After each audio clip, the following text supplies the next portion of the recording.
we get news. Jay Johnson has been doing work behind the scenes. Tommy Tanks comes in, takes a visit, sees the scenes, sees the sights, talks to the coaches. I'm thinking he's just doing this because he just wants to do it. I don't think he's coming. I think he's from Tampa. I think he was going to go to Florida. I thought he was going to end up back in Florida. Then you hear, boom, Tommy Tanks to LSU. I'm like, wow.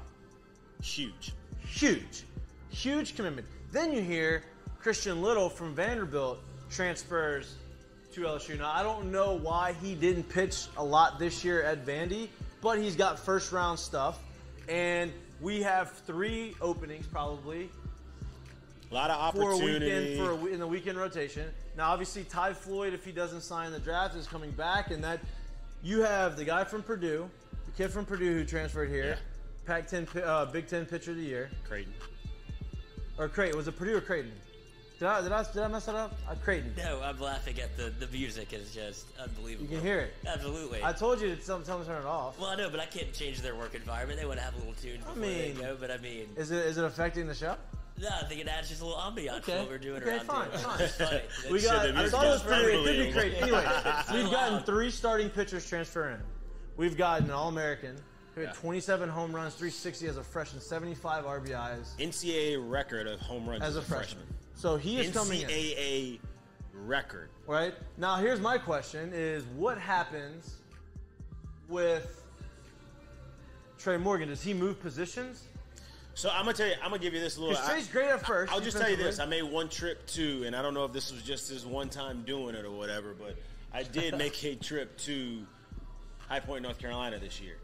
Yes, I did. You were there. We thought you were going to be for a little bit longer. I'm glad you weren't. I did happen to fall into a High Point versus NC State ball game. Oh. I did happen to see Tommy Tanks homer. Oh. I also did happen to see him DH that whole game. Uh-huh.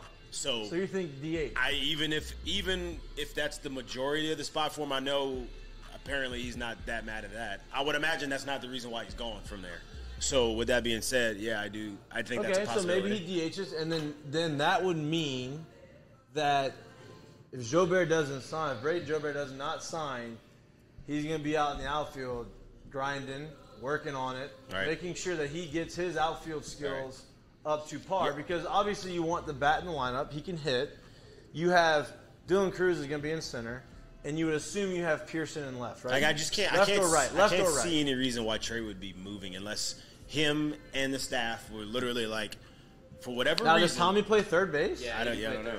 Does he? So maybe he plays third. Maybe he goes into the third base rotation. You have Dugas coming back. Maybe you have Tommy Tanks. You alternate. Whoever's playing better defense is going to be a DH or is that going to be a bat's third in the baseman. lineup. That's one thing we do know. Yes, right. This is going to happen. But here's the deal: is the outfield situation happens. You have Pearson's the starter. Cruz is a starter. You want Jobert's bat in the lineup, but you hope that he plays better defensively. But you also think that Stevenson could be a guy for you too. So now you have 4 guys. So listen, this is all issues that you want to have. Well, I was about to say, this is the best team. thing to say. Every good team that I know, for the most part, unless they happen to just be touched by the good Lord above, like, these are the issues you have. No doubt. And rumor is that Jay's not close to being done, is what I've been told from our sources.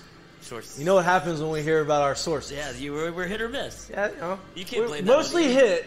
We missed on the big one. A lot more hits. We missed on one big one. And listen, that source was about as good as it gets outside of coming from him. And obviously, I probably should have heard it from him first before I made that decision. But hey, it happens. We're not in the breaking news. FM Digital was on a heater. You gotta have to keep playing crap. That's it. We're not on the breaking news, but this is enormous news for LSU baseball.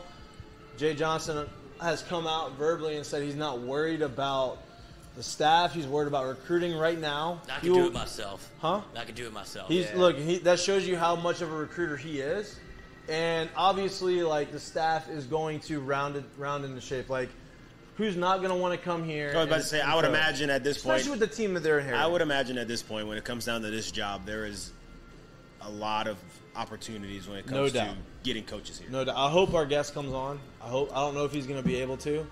It's a tight Tight crunch. window. Tight window. We'll see. But you talked about what position he might play because I don't think that you move Trey Morgan off at first No, base. you can't. No, Unless you you move him can't. to the outfield, but you already have a lot of outfield out there, outfield depth out there. Because I know when we were training for the season, we were taking fly balls in the outfield, and Trey Morgan was out there in center with us. So he was taking fly balls in the outfield as well. Is that when you stumbled? That is when I rolled my ankle. Yes, with no cleats. You don't take fly balls in the outfield turfs. with no spikes. No turfs. I wish if I had He- turfs, I was in basketball shoes. But say he didn't even have turfs on. It wasn't even like, yeah, it was not a good. And then it wasn't even a ball that I was going after. I was going after it, and I was like, I'm not going to get it. So I tried to slow down and zoom, rolled. I'm like, oh, this is not good. Mariano Rivera.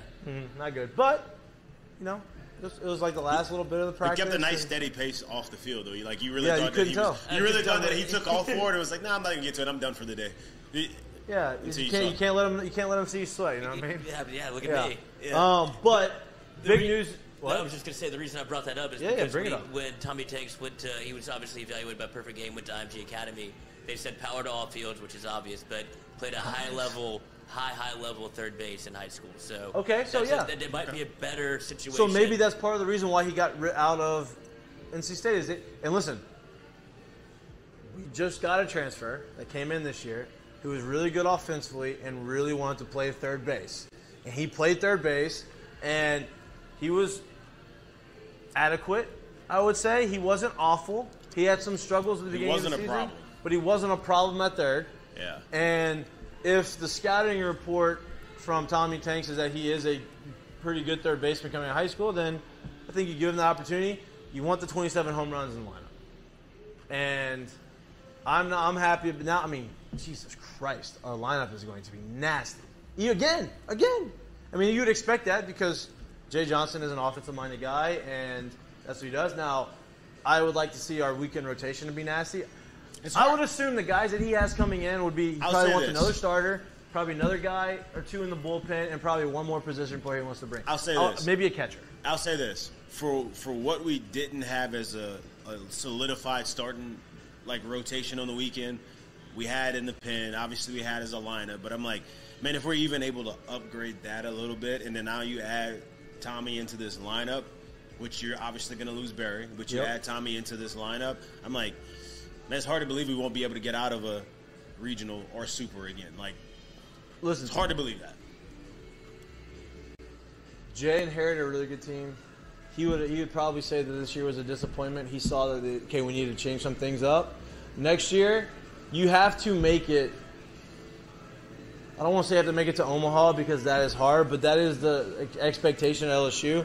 You have to make it to a super regional and probably Omaha. I was just about to say the way it goes here, dude. You have to make it to Omaha. Yeah, and if you don't, have to make it. and if you come up short of a super, he probably will be on the hot Well, I'm seat about to for say, year you know how 3. it goes here. It just is what it is. Is the expectation is Omaha, and as you go year in and year out, like if you put together consecutive years here of not going there, Yeah. people do start to talk. It just is what it is, and that's what comes with this. And job. listen, I think he's a good coach. I think he's going Yeah. to be fine. I think he's going to make the adjustments needed to win this and make wasn't the run. to put him on the notice. I'm No. pretty sure he knows that. He knew Yeah. that before he signed the dotted line here. Right. You know what I mean? It's just it is what it is. And look, I think he's setting himself up for having a big season next year. Obviously, he's bringing in the right pieces. He's bringing in the moves.